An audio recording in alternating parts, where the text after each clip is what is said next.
Set up the GOP electioneering booth at 5 a.m. and worked all day electioneering. However, I did go in and vote.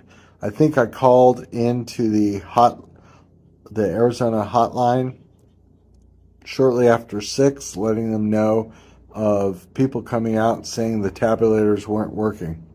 That was Kari Lake, recently defeated Republican, posting testimonials of false electioneering fraud after her loss in Arizona. And just like her infamous predecessor, Kari Lake is encouraging her fringe supporters to undermine democracy. You know, the thing that she lost at? Lake's cunning but admittedly unoriginal response to the election draws inspiration from her mentor, Donald Trump, after his ratified loss in 2020. And we begin to see the ghost of Trump's false electioneering fraud campaign and the continued harms and debilitations that it causes to modern American democracy because of this legacy. Trump has invited into the political space a normalcy around questioning the basic fundamental principles that have decided American policies and governance for the past 200 years. Suddenly, those don't matter anymore. Suddenly, they don't work anymore. And they don't work when there's a fundamental shift in the way that Americans are appealing to and moving towards political parties. And that's away from Republicans. I just don't understand. When Democrats lose elections,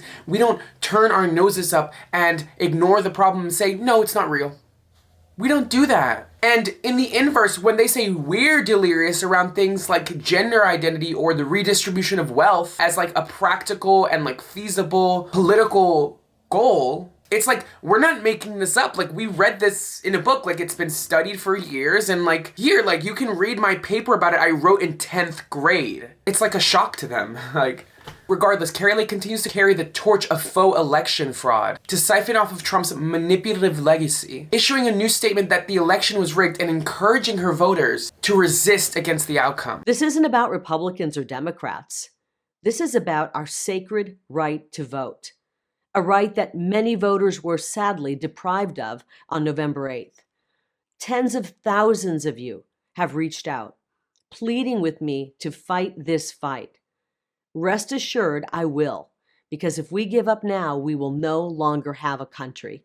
The one thing I'll say is that if Miss Lake cared about the legitimacy of her base, then she can consider addressing the needs of the over 176,000 formerly incarcerated felons whose voting rights have been stripped away by the government. The fact is that the Republican Party does not care about elections. They do not care about democracy. They care about the continued obscuring of the choice in American politics and the continued consolidation of their power. And just like them, Kari Lake's reputation is founded on conspiracy and fraud. But this novel and worn-out tactic of the right is used to distract the American people from her embarrassing loss. And a clear indication that we do not want your ideas, Kari. We don't want them, so get out of here. You're done.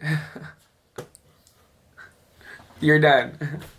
This is Adrian Costa with Breakdown. Make sure to like, comment, subscribe, and check back for more videos. See you guys soon.